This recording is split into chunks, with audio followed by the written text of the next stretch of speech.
Waiting to buy a home? The Churchill Mortgage team says now is a great time to buy. Waiting could be a costly mistake because when rates drop, new home buyers will flood the market, driving up home prices. Go to churchillmortgage.com for your free analysis and see how home values can outpace rates to help you build wealth over time faster. This is a paid advertisement. NMLS ID 1591. NMLSconsumeraccess.org. Equal housing lender. 1749 Mallory Lane, Suite 100, Brentwood, Tennessee 37027.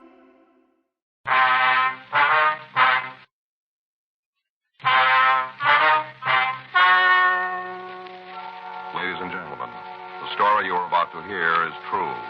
The names have been changed to protect the innocent. Dragnet.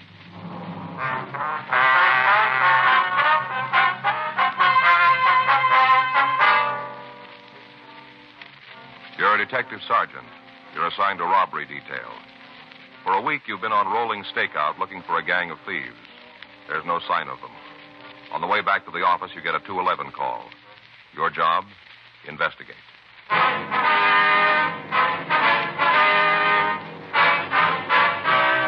Dragnet, the documented drama of an actual crime.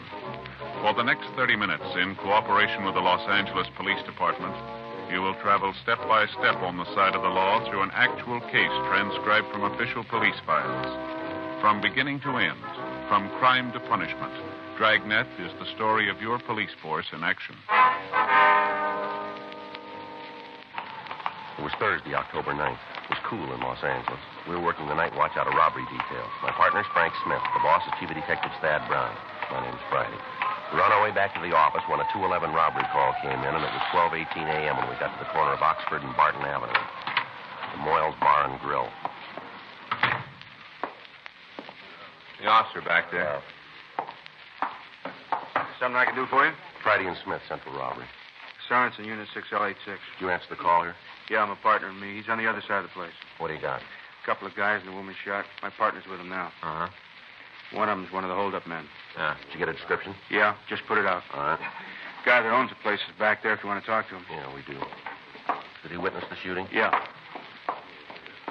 Mr. Moyle? Yeah? These men would like to talk to you. This is Sergeant Friday, Officer Smith. How do you do, sir? How are you? How do you do? Anything more you need me for, Sergeant? No, that's all, thanks. We'll check the vicinity, see if we can come up with anything for you. Good. You guys will handle the crime report, will you? Yeah. Right. Frank, you want to check with the ambulance crew while I talk to Moyles here? Yeah, sure. You want to tell me what happened? I just told the other officer about it. Isn't that enough? Well, we'd like to get the story from you. Do you mind if we go over and sit down? The whole thing's been a strain. Surely. This all right here? Mm-hmm. All right, sir. You want to start? First off, I'd like to ask you a question. Well, what's that? Do I look like a weakling to you? Well, that's kind of hard to say, sir. Not at all. Simple arithmetic. I'm 5'10", 185, never run from a fight in my life. Uh-huh. Working a bar, you handle some pretty tough ones.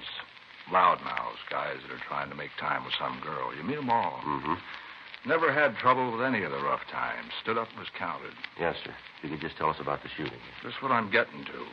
First time in my life I wanted to dig a hole in the floor. Got to me. Mm-hmm. I told you I'm not a coward, but when them bullets started going around, I wanted out. O-U-T. Yes, sir, I understand. Now, suppose you tell me what happened here. Around 11:30, there were only a couple of people in the place. Young couple over here having coffee. And Elaine and George. Who are they? Two of the people who were shot. George Traber and Elaine Cronin. They're regulars. I see.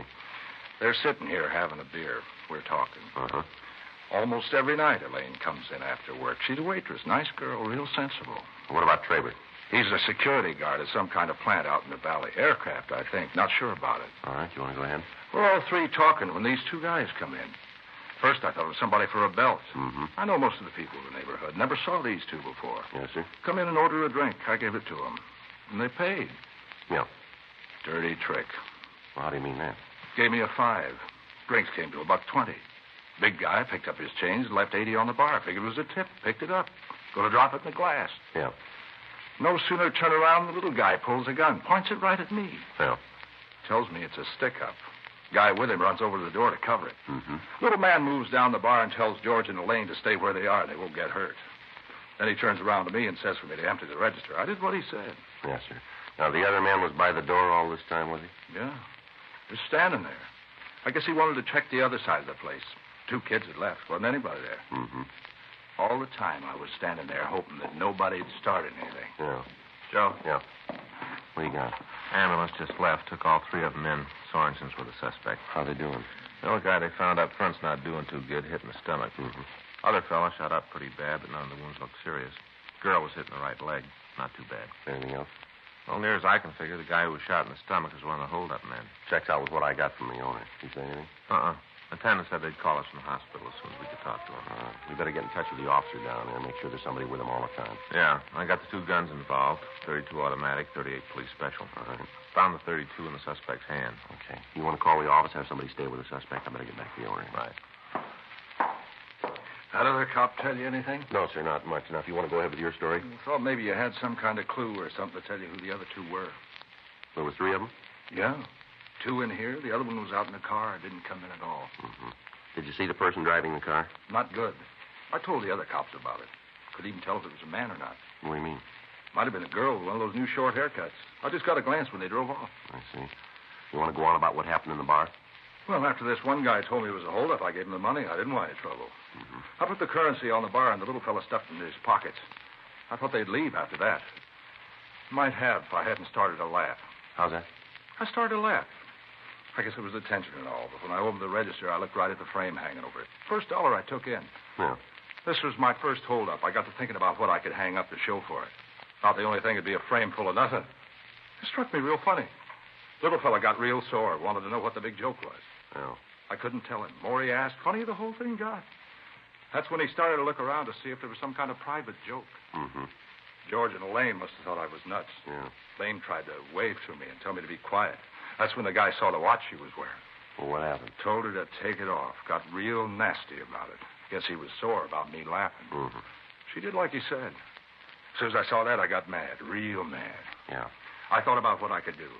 I don't keep a gun in the place. All I could lay my hands on was a wet bar rag. What was that? A wet bar rag. Oh, I see. So I did what the guy told me. Put my hands on the bar right out in plain sight. Mm-hmm. The little fella started to back out of the bar, and that's when George went into action. How do you mean that? He's a security guard. You know, I told you that. Oh, yeah, I see. Well, he carries this gun. He pulled it out and reached around the lane and blasted at the hold-up man. Hit him right in the stomach. Guy kind of turned like he was going to run, then fell right on his face. Mm-hmm. Then the big guy, the one at the door, he aimed his gun and shot at George. Was the girl still in front of him? Not exactly. You see, when George shot at the one guy, he knocked Elaine down. Wasn't fast enough, though. First shot from the big one caught Elaine in the leg. Second one got George. Well, what were you doing all this time? I was still there with my hands on the bar. Whole thing happened so fast there wasn't anything I could do. Just stood there. Uh-huh. Right after that, the big guy ran out of the place. I jumped over the bar and went after him. Guess I forgot there wasn't any way I could stop him. Didn't think of that. Good thing I didn't catch him. Yeah. You followed the man out on the street, did you? Yeah. Saw him jump into the car and take off. That's when I saw the other person. You know, the one who was driving. Yes, sir. Did you get a good look at the car? Saw it drive off. I understand, but did you see the license plate? Yeah. But not so I could tell you the number. Was it a California plate? Yeah, I could see that. All right, now about the car itself, can you tell me what kind it was? Nash sedan. I think it might have been a 1953. Can't be sure about that, though. Might have been a new one. What color, do you remember? Near as I can remember, it was kind of light tan. All right, sir. Can you give me a description of the big man, the one who stood at the door? Well, I gave it to that other cop. Well, yes, sir, but I'd like to go over it again with you, if it's all right. Sure. As long as it'll help you get the fellas. All right, how old was he? Well, I'd say 20-something. Anywhere between 24 and 27. Mm-hmm. How about his height? Tall one, over 6 feet. Didn't come real close except when he was sitting. I couldn't pin it down for you, but I'd say over 6 feet for sure. All right, sir. About his weight? 180. Dark or light? Light. Had light hair and blue eyes. Hair was wavy. You could almost say the guy was too pretty, like some kind of advertisement, you know, for hair oil or something. Mm-hmm. What was he wearing? Had on dark pants and coat. Wore a dark shirt and a white tie. Remember that, because you don't see that combination much nowadays.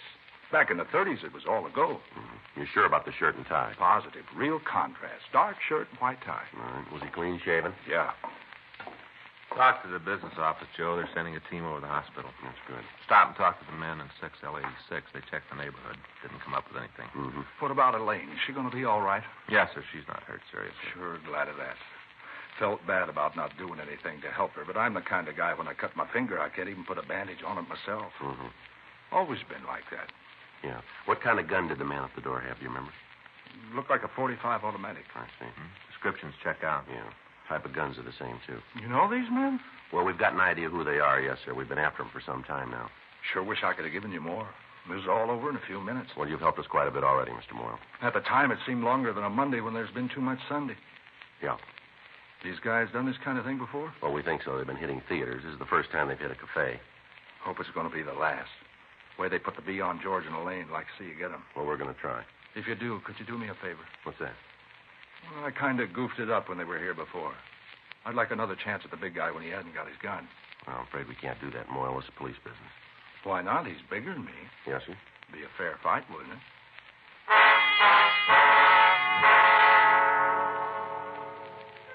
For the past 6 weeks, on Tuesday and Thursday nights, 3 people had been hitting theaters in the central Hollywood area. Descriptions obtained from the victims were the same in each case. Rolling stakeouts had been set up without result. Runs by the stats office had been checked out, and we were still no nearer to our suspects. In each case, the method of operation was the same. 2 men would enter a theater box office and rob the cashier of all currency, and then leave in a car driven by a third person. We'd been unable to establish whether the person in the car was male or female. None of the victims had been able to give us a good description. However, in all of the holdups, the car the suspects used was the same.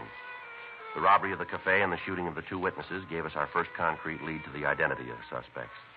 The description of the smaller man matched the one we'd gotten in the theater jobs. From what the bar owner told us, it was more than possible that he was one of the bandits that we'd been looking for. We recovered the ejected shell casings and the spent bullets. They were booked as evidence. At 1:56 a.m., Frank and I left Moyle's Bar and Grill and drove over to George Street Receiving Hospital. We talked to Dr. Hall. He told us that the 2 victims were receiving treatment and would recover. From personal effects, the suspect was identified as Carl Layden. We called the business office and made arrangements for his home to be checked. Dr. Hall told us that the man was in serious condition, but that we might be able to question him. We went into the treatment room. Layden was under heavy drugs. Layden? Layden? Yeah? These men want to talk to you. Well, tell them to go away. I don't want to talk to anybody. Tell them. Layden, we want to ask you about tonight. You a cop? That's right. You tell me something. What's that? How bad is it? They're doing what they can. You lost a lot of blood. Am I going to make it? We don't know. Mm-hmm. Now, who are the other 2, Layden? I don't know. They left you alone. You don't owe them anything. Now, who are they? Come on, Layden. How about the one in the car? What's the name? They walked out on me, didn't they? That's right. Now, what are the names? How about it, Layden? Oh, Norberg. He's one of them. Norberg? Yeah, Sam Norberg. Has he done any big time? I don't think so. Well, which one is he, Layden? The one in the bar? The driver. How about the blonde? What's his name? Layden? Wait a minute, Joe. You're going to have to stop. No more questions. He's too weak. All right. We'll be outside, Doctor. I'll be right with you. Right.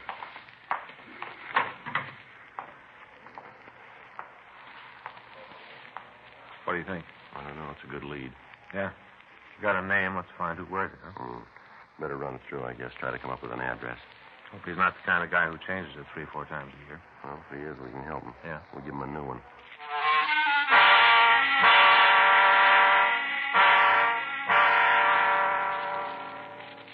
At 2:30 a.m., Frank and I went back to the office. We contacted the team who'd checked Carl Layden's apartment. They told us they'd found nothing to help us in apprehending the other 2 suspects. A stakeout was set up on the place. We ran the name Sam Norberg through R&I, but we failed to turn a record on anyone answering his description. Frank checked the phone book and the city directory. We came up with 2 possibles. We asked Sergeant Bud Young and Officer Serrani from the business office to help us. 2:47 a.m., we got to the first address, 713 Larchmont Boulevard. It was a small bungalow. A tan 1953 Nash was parked in the driveway. The doors were locked and the radiator was still warm. While Young and Sirianni covered the door. The car makes it look good. Oh, you want to get the door?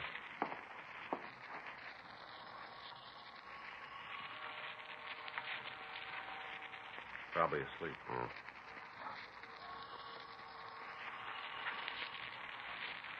Somebody coming now. Yeah. Who is it? Sam Norberg, What do you want? we want to talk to you. police officers. You guys know what time it is? All right, move over. Get this over fast. I got to get some sleep. I can't stay up half the night answering All questions. right, stand still. He's clean. It must be real important to come around this late. It is. Anybody else in the house? Oh, I got enough trouble trying to feed myself. Well, you won't mind if we look around. Make a difference if I did? No, not much. I figure that. Go ahead. Check our back. Tell 'em it's okay. Huh? Yeah. Got the place surrounded? What do you expect to find? A purple gang? I wonder if you're as good with the answers as you are at the question. Look, you might think I'm a foul ball, but I don't know what you're after. I'll have to hand you this. Yeah. You guys must have me mixed up with somebody else. You're Sam Norberg, aren't you? Yeah? Well, we didn't knock on the wrong door. Okay, Joe. Place checked out clean. You talk to Young and Sirianni? Yeah, they'll wait for us. I told them this one looked good. Mm-hmm. I don't want to rush you, fellas, but you want to tell me what this all about? That's your car out in the driveway? Yeah, what? You got the keys then, huh? On the table there. All right. You want to get dressed? What for? I'm not going anyplace. You keep believing that, but get your clothes on. I got a coat in the closet. Point it out. We'll get it. There's only one there. Right here. Now let's go. These the keys? You see any more? I don't know what this is all about. When you find out you made a mistake, don't apologize. Just go away so I get me some sleep. Yeah, sure. You can stand right there. Badge makes you a big man, You doesn't it? better keep your mouth closed. You're going to find you're in the wrong league here, mister. I'll check the registration. There's no reason to do that. I own the car. How about it? Got his name on it. Well, who did you think you'd find? You come up with anything, I'll split with you. Anything else? Wait a minute. Take a look. Norberg, you know a Carl Layden? Never heard of him. You sure about that? I told you. And this is your car. Well, you know that. Well, then maybe you can explain this. What? This driver's license What about it? belongs to Carl Layden.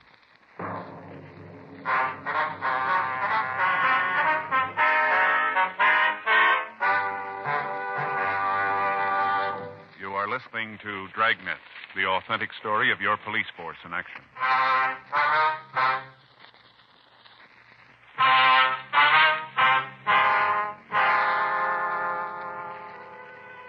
We made a thorough search of Sam Norberg's house, but we failed to turn up anything more to tie him in with the robberies. He was taken downtown to the city hall for questioning. 4:30 a.m. Where'd you first meet Layden? I don't even know. Well, then you can tell us how his driver's license turned up in your car, can't you? No, I can't tell you. He said it was your car. Yeah? It was locked when we found it. That's pretty smart figuring. Well, I hope you're going to do some now. What's that supposed to mean? I don't know how long you think you're going to be able to keep this up. We got you nailed and you know it. Now, why don't you tell us what we want to know and we can all go home and get some sleep. I'd sure like to help you, but I don't even know what you're talking about. Layden says he knows you. When'd he say that? Tonight. Said you drove the car for him and the other guy. Where'd you see him? Layden? Yeah. Georgia Street Receiving Hospital. He's unhappy with you boys. Figures you ran out on him.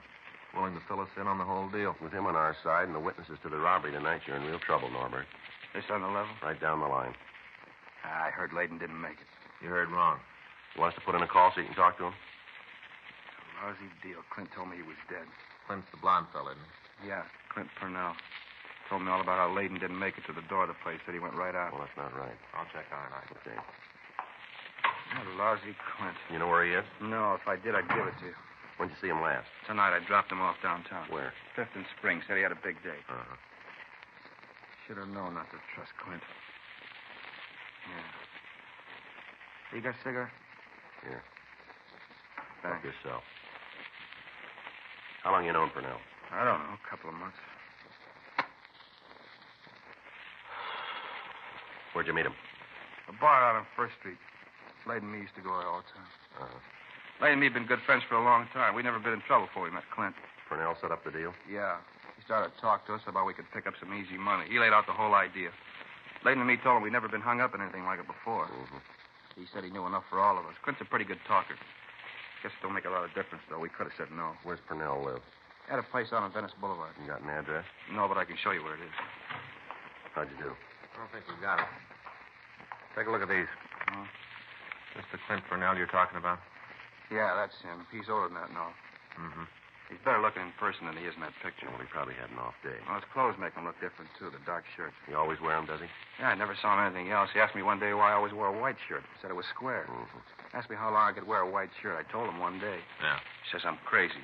Big deal about how he can wear a dark shirt 3 or 4 days in the dirt. Don't show him the collar. Thinks Yeah. people don't know the difference. They can tell. How many theater jobs did you go on? 5. How come you switched to cafes? That was Clint's idea. Said you might have the show staked out. Mm-hmm. Everything we did, he planned it. We asked about something, he said not to worry about it. He had it all figured. Yeah. Oh, we said he was as smart as any cop. Kept telling us you made mistakes. We do. That's what he said. He should have told you the rest of it. What do you mean? We can make them more than once.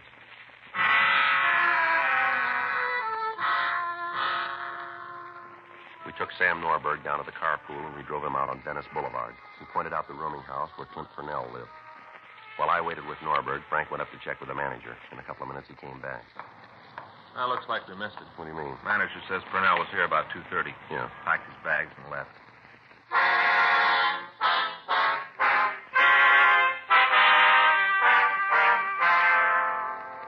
Frank and I, along with the suspect, went up and looked over the room. Apparently, Purnell had left in a hurry. We talked to the manager, but he was unable to tell us where the suspect had gone. He did tell us that Purnell had driven up to the place in a car and, after packing his belongings, had left. The manager went on to say that he knew the suspect didn't own an automobile himself and that he'd gotten the license number of the car in the event that there might be any trouble. We called the Department of Motor Vehicles, and we found that the car was registered to a Mrs. Robert Sherburne, 297 Colorado Boulevard. Frank and I went back to the main jail and booked Sam Norberg in on suspicion of robbery. After that, we drove out to talk to the Sherburne woman. The address was a riding academy in Griffith Park. We left the car down the street and walked onto the ground. Wonder what the pitch is. Purnell driving a car registered to a Mrs. Sherburne. I don't know. Guess this is the office, huh? That's what the sign says. I'm so beat I'm having trouble seeing the building, let alone the sign. Well, I know. It's kind of early. Maybe no one's up. There's got to be somebody around. Let's try it again. Yeah. Yes, Miss Sherburne? that's right. Police officers. This is my partner, Frank Smith. My name's Friday. What's wrong? How do you do, ma'am? We'd like to ask you a couple of questions about Robert, your car. isn't it? Something's happened to Robert. No, ma'am. You don't have to lie to me. I know that's it. Robert smashed up the car and he's been hurt. No, ma'am, that's not it. You know a man named Clint Purnell? It's not about my husband? No. Oh, that's a relief.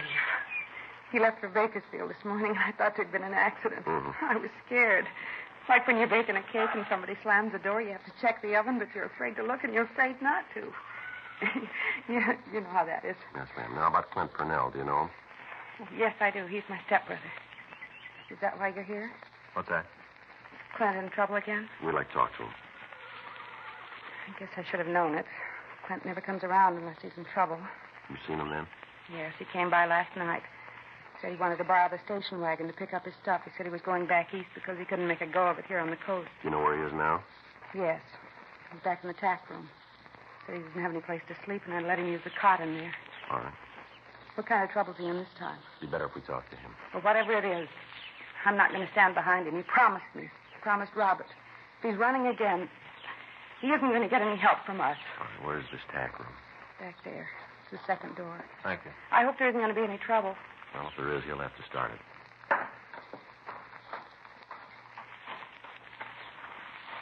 Want to try the door? Yeah. All right, let's go. What are you All right, doing? Purnell, come on, get up. What are you doing in here? Hey. Well, you got no right to come in here like this. Get your hands around here. I'll check. All right. Stand still. He's clean, John. Want to check the bed? Yeah.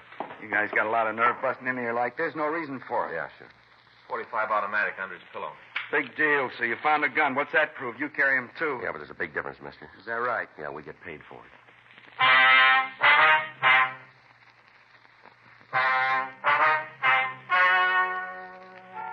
The story you've just heard is true.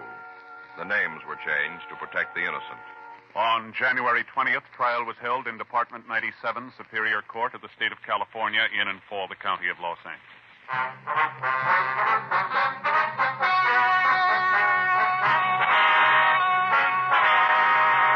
Samuel Garland Norberg, Carl Franklin Layton, and Clinton Ward Purnell were tried and convicted of robbery in the first degree, 5 counts, and assault with intent to commit murder, 1 count.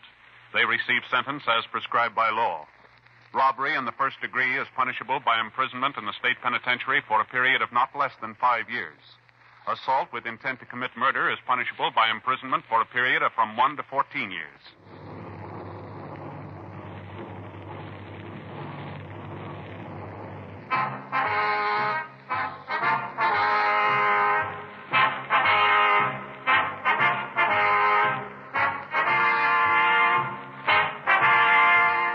just heard Dragnet, the authentic story of your police force in action, and starring Jack Webb, a presentation of the United States Armed Forces Radio Service.